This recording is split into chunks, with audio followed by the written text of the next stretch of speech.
The room smelled of roasted chicken and rosemary. It was the first family dinner since the funeral. The narrator's husband had passed just 3 weeks ago.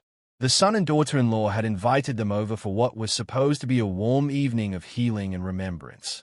The narrator arrived dressed simply, holding a small box of chocolates as a polite gesture. As they stepped into the house, there was an eerie stillness behind the smiles. The daughter-in-law greeted them with a rehearsed hug, and the son barely made eye contact. Still, the narrator took their seat quietly and tried to stay hopeful. The dinner began with surface-level conversations: work, neighbors, the weather. The narrator listened, offered a few kind words, and tried not to notice how their late husband's name wasn't mentioned once. Not even in prayer. Then came dessert. The atmosphere cooled further. The son cleared his throat and placed his fork down with an awkward firmness. He looked up and said flatly, "Mom, the house was never really yours."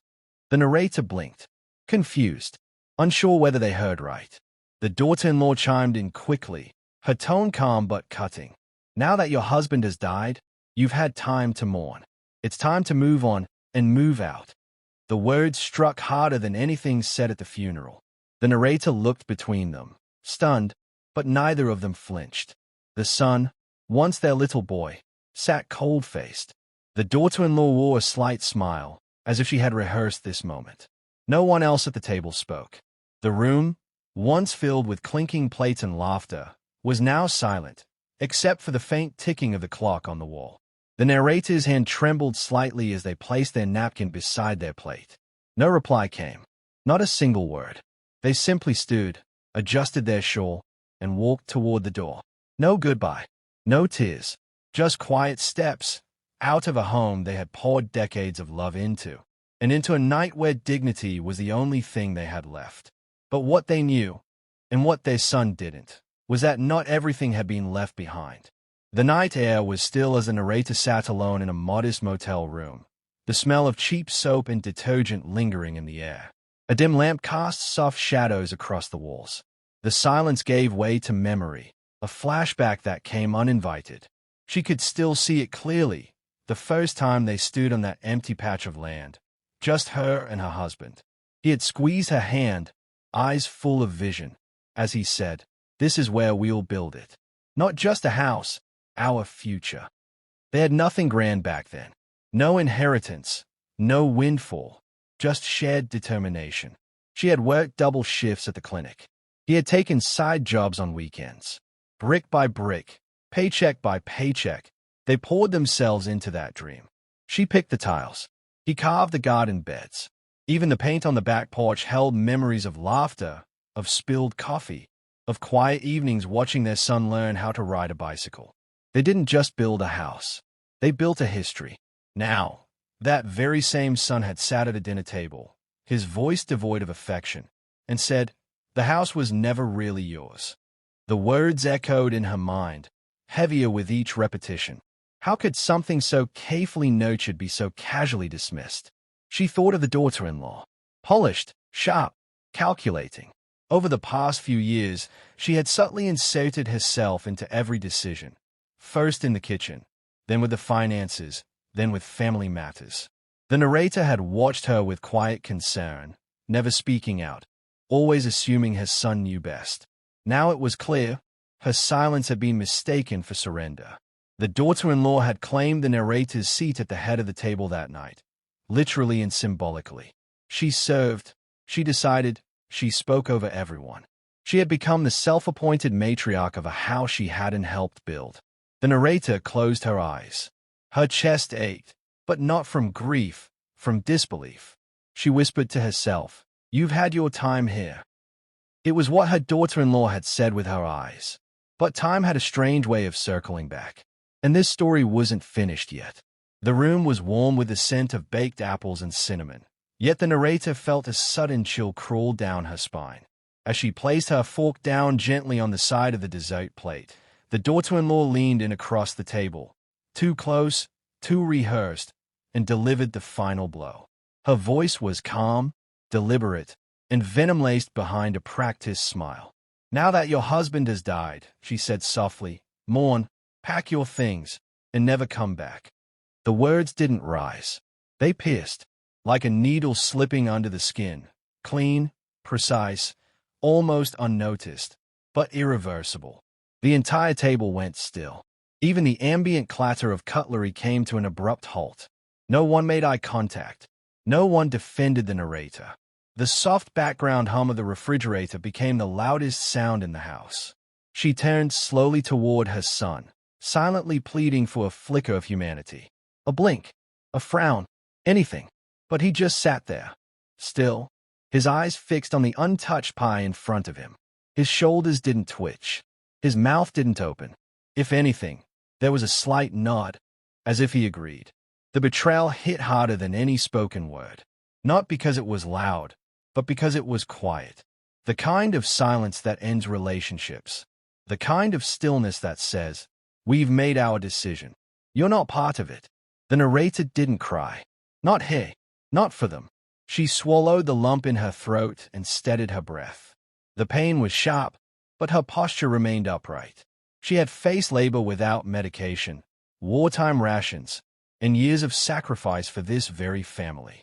She would face this, too, with the same grace. The daughter-in-law leaned back, folding her hands smugly. She had won. At least, she believed she had. But something shifted in that moment. Not on the outside, but inside the narrator. A door quietly closed, and another, slowly, creaked open. She glanced around the table one last time, memorizing their faces. Not with longing, but with clarity. This wasn't her family anymore. And the house, that wasn't just a structure. It was a key.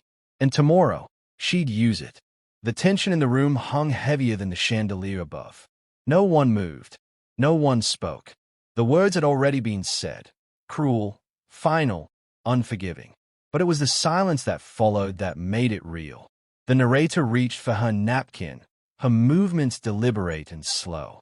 She wiped her hands with quiet grace, folding the cloth neatly beside her plate, as if she were merely excusing herself, not being cast out of her own life. She didn't shout. She didn't cry. There were no dramatic accusations or last pleas for compassion. She had learned long ago that dignity didn't require an audience. Standing, she adjusted the shawl over her shoulders and gave one long, lingering glance around the room. The table that once held birthday cakes, morning tea, and holiday laughter now felt cold, occupied by strangers who shared her blood but not her heart. Her eyes met her son's one last time. Still, he looked away. She stepped away from the chair, the same chair her husband once pulled out for her every evening without fail. A simple habit of love, gone now, along with the warmth that once lived in these walls. No one followed. No one asked where she was going. It was clear they had already erased her from the script. Her footsteps echoed softly on the polished floor as she walked past the hallway photos. Her wedding portrait, her son's school picture, a faded frame of their first family vacation. All of them held smiles. But tonight, not a single smile had shown up for her. She opened the front door slowly. The night air kissed her cheeks with a coolness she hadn't realized she missed. It was dark, but not frightening. Not anymore. She stepped out into the evening with nothing but the purse in her hand and the silence behind her. The door clicked shut, not slammed, not locked, just shut. Behind her stood a house she helped build. In front of her was something else. Not a destination, but a decision. She may have walked out empty-handed, but she carried something they couldn't touch. Her dignity, and the quiet knowledge that they had no idea what she still held. The flickering sign outside the motel buzzed faintly as the narrator stepped through the glass door. The clock behind the counter barely looked up, just slid a key across the desk with a mumbled roommate. No questions asked. No smiles offered. It smelled of old carpet and distant cigarette smoke. The walls were thin, the lights dim, and the heater rattled like it was older than the building itself. But the room was clean and quiet. She placed her small purse on the nightstand and sat at the edge of the bed, the mattress sighing under her weight. For a moment, she just stayed at the wall, blank, beige, lifeless. A sharp contrast to the framed memory she had left behind just an hour ago. She didn't cry. There were no more tears left. Just thoughts, thick, tangled, and heavy. She thought of her husband, how he used to hum while fixing leaky faucets, how he danced with her in the kitchen when no one was watching, how his hands, though rough with work, were always gentle when they touched her face. She thought of the nights they stayed up late planning their son's future, the sacrifices they made, the vacations skipped, the comforts given up just to make sure he had everything. And in the end, all of it had been reduced to a dinner and a demand to never come back. She opened her purse and pulled out a small, leather-bound journal, the one her husband had gifted her on their 25th anniversary. Most of its pages were still empty. She flipped to the first blank page and picked up a pen with trembling fingers. She paused. Then, in careful, deliberate handwriting, she wrote, "They think I have nothing left." She stayed at the sentence for a long time, not bitterly, not with sadness, but with quiet resolve, because beneath those 6 words was something they couldn't see. She had memories, she had strength, she had time, and, most importantly, she had choices. Tomorrow wasn't promised, but it was still hers, and they had no idea what she planned to do with it. Morning sunlight slipped through the curtains of the motel room, brushing against the worn-out walls. The narrator rose early. Her movements were steady, purposeful. She hadn't slept much, but she didn't need rest. She needed clarity. From her suitcase, she pulled out a neatly pressed navy blue blouse and a pair of formal slacks. She ran a comb through her hair, applied a touch of powder to her face, and added the delicate pearl earrings her husband had given her the day the house was completed. In the mirror, she didn't see a widow. She saw a woman who had been underestimated. At 9 a.m. sharp, she walked through the revolving doors of the downtown bank. The marble floors gleamed, and the faint scent of coffee mingled with fresh paper. As she approached the counter, the young teller behind the glass looked up, and her eyes widened with recognition. "Mrs. Adeyemi," the teller said, standing quickly. "One moment, please." A manager appeared within seconds, straightening his tie as he walked briskly toward her. "We've been expecting you," he said with a smile, motioning toward a private glass-walled room at the side. Inside, the room was quiet. A leather folder awaited her on the polished desk, already open to the front page. "Before we begin," the manager said gently, "we're very sorry to hear about your husband's passing. He was a good man." She nodded once, tight-lipped. "Yes, he was." He slid the folder forward. "As per the original trust agreement, full legal authority now rests with you alone." The narrator didn't flinch. "And the house?" He adjusted his glasses and tapped a line on the document. "Still under the Adeyemi family trust. And as co-owner, your son has no legal claim to it unless you explicitly transfer ownership, which, as of this morning, you haven't." She leaned back in her chair, her fingers resting calmly on the edge of the table. For years, they had painted her as just the quiet woman in the background, the homemaker, the mother, the one who stayed home while her husband handled the real things. But she had sat through every meeting, signed every paper, asked the questions others ignored. Because love wasn't blindness, it was preparation. And her husband, God rest his soul, had known their son's ambition, his pride, his wife's hunger for control. So he'd made sure the future couldn't be rewritten with manipulation. The house, it wasn't in her son's name. It never had been. And now, it was solely hers. She looked out the window, where people bustled in the streets, unaware that inside this quiet office, a legacy had just shifted. The same house they'd told her to leave, by tomorrow, they would be the ones standing outside it. The polished wood of the bank table triggered a memory, one she had locked away, tucked beneath grief and routine. As the documents lay before her, the narrator's mind drifted back to a quiet afternoon 2 years ago. She and her husband had been sitting at the kitchen table. He was reading a legal folder, brow furrowed, glasses sliding down his nose. She'd been peeling oranges, listening to the soft rustle of leaves outside. Without looking up, he said, "We need to finalize the trust." She glanced at him, puzzled. "Why now?" He didn't answer immediately. He placed the papers down and took her hand gently. "Because I know people," he said, "especially ones who start smiling too wide when someone else's chair is getting cold." She frowned. "You mean?" He shook his head. "I mean, if something ever happens to me." I want you to be protected. Fully. He opened the folder and pointed to a paragraph. This clause gives you complete control over the house. Sole authority. Not shared. Not debatable. If they ever turn on you, you won't be at their mercy. She had hesitated back then. But why would our son? He squeezed her hand. Because sometimes, love doesn't stop people from turning greedy. It just blinds us until it's too late. Now, seated in the bank's private room, that conversation felt prophetic. Her husband had known. Maybe not the exact moment, but the risk, the shift that could happen when grief thinned the bonds of family and revealed true character. The trust was airtight. The will, even tighter. No loopholes, except the one he had built for her. A loophole not to escape the law, but to escape betrayal.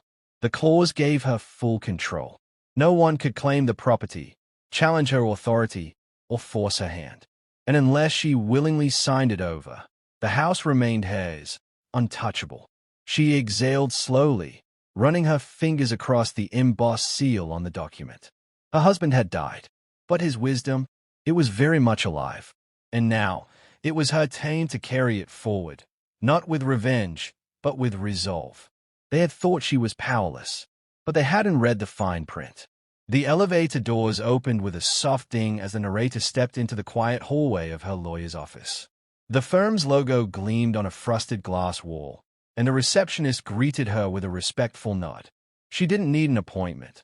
Her late husband had been a client for over 2 decades. They knew her, and more importantly, they knew the documents. Inside the office, her lawyer, a sharp, composed woman in her 40s named Ms. Ocone, stood to shake her hand. I read the news, she said softly. I take it. This visit isn't just for estate review. The narrator offered a faint smile. No, it's for execution. They sat together, going over the trust terms line by line. The house was hers, fully. Her son had no claim. But over the years, he had convinced himself otherwise. Now, that illusion needed to end. Formally. The first step, revoke his right to reside in the property.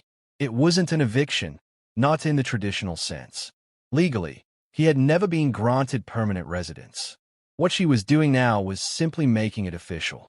A single document signed, witnessed, and notarized removed him from the residency register. The second step, file a legal notice reclaiming full possession of the property. A document was drawn, citing the terms of the trust, the power of sole ownership, and the abuse of assumed rights. Once signed, it would be delivered to the current occupants, her son and his wife, along with a 72-hour compliance window.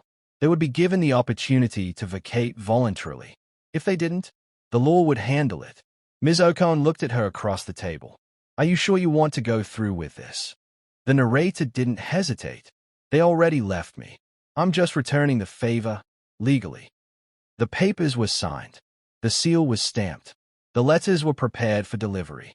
There was no rage in her hands as she signed. No vengeance in her heart. Only clarity, the kind that comes after a storm clears and you finally see what's been standing in the shadows all along. She left the office not as a grieving mother, but as a woman reclaiming her place in the very story others tried to write her out of. The morning sun lit up the breakfast table as the daughter-in-law opened the crisp envelope addressed to her husband. Her manicured fingers slid the paper out casually, her expression amused, even smug. The seal looked official, but she barely glanced at the letterhead before scoffing. Another one of her little games, she said, sipping her orange juice. She's bluffing. Her husband, the narrator's son, leaned back in his chair, scanning the page. He frowned. It's from a law office, and it's notarized. Still, she waved it off. Let her huff and puff. We're not going anywhere. But the next morning, their front gate buzzed at 8:02 a.m. 2 uniformed officers stood outside, along with a private legal courier holding a second envelope. This is a formal 72-hour notice of property repossession, one officer said. Failure to vacate within the given time frame may result in forced removal. The daughter-in-law's face drained of color. What? No, this is our home. The officer calmly responded. No. According to the trust document and this court-stamped notice, The legal owner has reclaimed sole possession. You are not listed as a resident. You have 72 hours. Inside the house, panic rippled like a dropped glass. The son began pacing, phone in hand, already dialing his mother. The call rang once, then twice, then went to voicemail. Mom, call me back. Please. What's going on? Another call. No answer. He left another message, voice trembling now. Can we just talk? We didn't mean it the way it sounded. But it was too late. What had once been certainty, the smug belief that she had nowhere else to go, that they held the power, had shattered in a matter of minutes. The paper they mocked now carried the full weight of the law. Boxes were pulled from closets. Panic turned into arguments. The daughter-in-law yelled about her rights. The son quietly stared at the dining table where just days ago he had told his mother the house wasn't hers. Now, everything had changed. And somewhere, they knew, she was watching, not with bitterness, but with full control. They laughed when she left, but they weren't laughing now. The motel room was still. The TV was off. The curtains drawn just enough to let in the soft afternoon light. The only movement came from the steam rising from a chipped porcelain teacup, the one the narrator had picked up at a thrift shop 2 blocks down. It was delicate, floral, and reminded her of a simpler time when conversations were gentle and family meant protection. Her phone buzzed on the nightstand. Again, she glanced at it. Another call from her son. She didn't move. The screen dimmed. Then lit again, voicemail. She didn't press play. A minute passed. A new message popped up. We were just emotional. It was a hard night. You know how grief affects people. Then another. Please don't do this. Let's talk. Like family. Another. Can we come see you? I know you're hurt, but we can fix this. Each message came with a wave of desperation, but none with an apology. She stirred her tea slowly, her fingers steady on the spoon. The clinking echoed in the silence. She didn't feel victorious. This wasn't a win. It was a reminder that dignity sometimes demands distance, that not every bridge is meant to be rebuilt. The son who once cried in her lap after falling off his bike was now a man who sat in silence while his wife erased his mother from her own home. And now that the power had shifted, he wanted to talk. Her heart felt heavy, but not broken. Just done. The phone buzzed again. She reached for it, only to press one button. Mute. No ringing. No vibrating. No sound. She sipped her tea, eyes calm, breathing steady. In the corner of the room sat her suitcase, still packed, but not for retreat. For transition. She didn't hate them, but she had learned something sacred in their cruelty. Her peace was worth protecting, even from her own blood. Outside, a bird chirped. The motel ice machine rattled. Life went on, and in that silence, so did she. No response was her loudest answer. 3 days later, the son pulled into the driveway with a nervous glance toward the front porch. The house stood just as it always had. Same white shutters, same rose bushes his mother had trimmed every spring. But something felt off. As he stepped out of the car, he noticed the front door. The old brass handle was gone. A new, matte black keypad had replaced it. He tried the old key anyway. Out of habit, out of hope. It didn't fit. A low voice broke the silence. Can I help you, sir? He turned quickly. A uniformed security guard stood by the garage, clipboard in hand, expression calm but firm. I live here, the son said, confusion laced with growing panic. This is my home. The guard flipped through a folder. According to the property trust documents, this residence has been legally reclaimed by the owner. You're not listed as a permitted resident. The son's wife joined him at the door, her face tight with disbelief. This is ridiculous. We've lived here for years. Where's our stuff? The guard pointed toward a printed notice taped beside the mailbox. All belongings not owned by the trust have been cataloged and professionally moved to a secured storage unit. You'll find the address and pickup instructions there. The wife's voice cracked. She can't do this. The guard didn't flinch. She already did. The son stepped back and stayed at the windows, curtains drawn. Quiet inside. No signs of life. But the house no longer felt like theirs. For the first time, he saw it not as home, but as something borrowed, or perhaps something taken, and now, rightfully returned. He pulled out his phone, dialed again. Straight to voicemail. No answer. His mother hadn't just walked away. She had removed herself from their story and removed them from hers. The door wouldn't open. Not now. Not again. He stood in the driveway, suddenly aware of how small he felt, how loud silence could be when spoken through a locked door. The house hadn't changed, but everything else had. They met at a quiet cafe near the edge of town, a place the narrator had chosen deliberately. Neutral, public, unsentimental. Her son and daughter-in-law arrived first, waiting nervously at a corner table. He looked older now, not from time, but from consequence. His wife's confident posture had softened into visible anxiety. When the narrator walked in, neither of them stood. They just watched her approach like children waiting for a verdict. She sat without a word, stirred the tea the waitress had already brought. The silence stretched, not out of discomfort, but because she had no intention of filling it with ease. Her son finally spoke. "Mom, we made a mistake." His wife jumped in. "We were overwhelmed. We didn't mean what we said at dinner." It was grief, confusion. He leaned forward. "You've made your point. Can we just go back to how things were?" The narrator looked at him for a long moment, her face unreadable. Then she spoke, her voice soft but steady.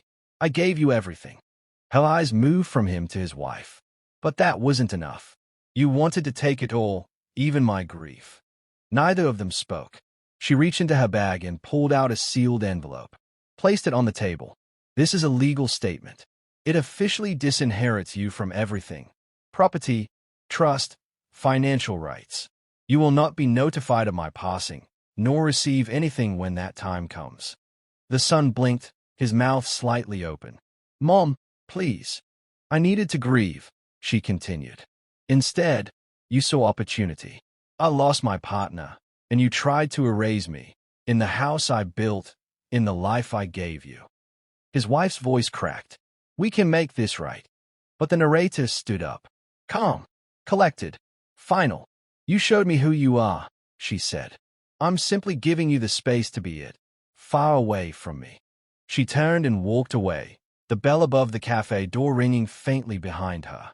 They didn't follow, and even if they had, she wouldn't have looked back. The cottage was small, but it was hers. Tucked inside a quiet retirement village on the edge of town, it came with a garden of wild lavender, a sunlit reading nook, and, most of all, peace. The narrator unpacked slowly, carefully. Each item had meaning. A crocheted blanket from her early marriage, a chipped mug her husband once said made tea taste better, and, most sacred of all, a framed photo of him, young, kind-eyed, smiling at her like she was the whole world. She placed it on the windowsill where the morning light would hit it just right. Each day brought something new, not in grand gestures, but in gentle moments. She joined a village book club. On Thursdays, they debated mysteries over cookies and tea. One woman introduced her to watercolor painting. Another invited her to a local volunteering group that delivered meals to homebound elders. She laughed again, the kind of laugh that didn't need permission. In the evenings, she sat under the oak tree just beyond her door. Birds sang. The air smelled of grass and quiet. Her phone didn't ring, and that, too, was peace. There were no more family dinners filled with tension. No cold eyes across the table. No carefully measured words to keep the peace that never truly existed.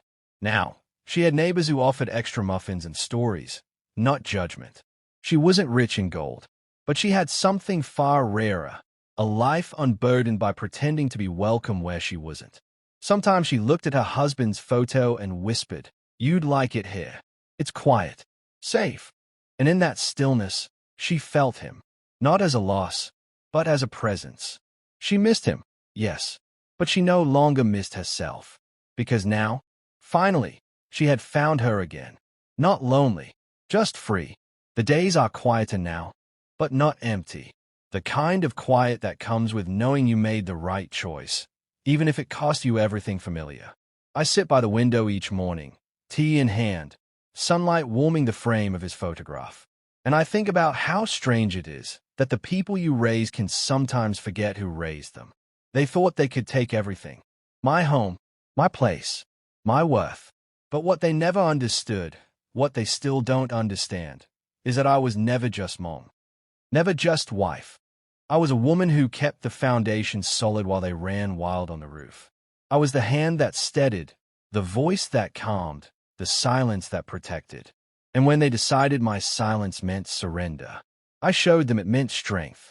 They tried to push me out of a house I helped build, stone by stone, dream by dream. So I went to the bank. Not in rage, not for revenge, but to reclaim what was always mine. And no, I didn't just take back a house. I didn't just change locks or issue legal notices. I reclaimed myself, my name, my dignity, my peace. It wasn't about punishing them. It was about refusing to let them rewrite the story with me as a footnote. And as for that home, the one they wanted to erase me from, it stands. Quiet. Still. Owned. But not by them. Not anymore. I don't think they ever expected that the woman they dismissed would be the same one who'd calmly shut the door behind them and never open it again. They call. They text. Sometimes they drive past the village, hoping I'll come out. I don't. Not because I'm bitter, but because I'm better. I don't owe them access to my peace. I don't owe them another explanation. I gave everything. They wanted more. But now, all I give is distance. And you know something? I've never breathed easier. Some doors may close, but the ones you rebuild with dignity, they never lock behind you.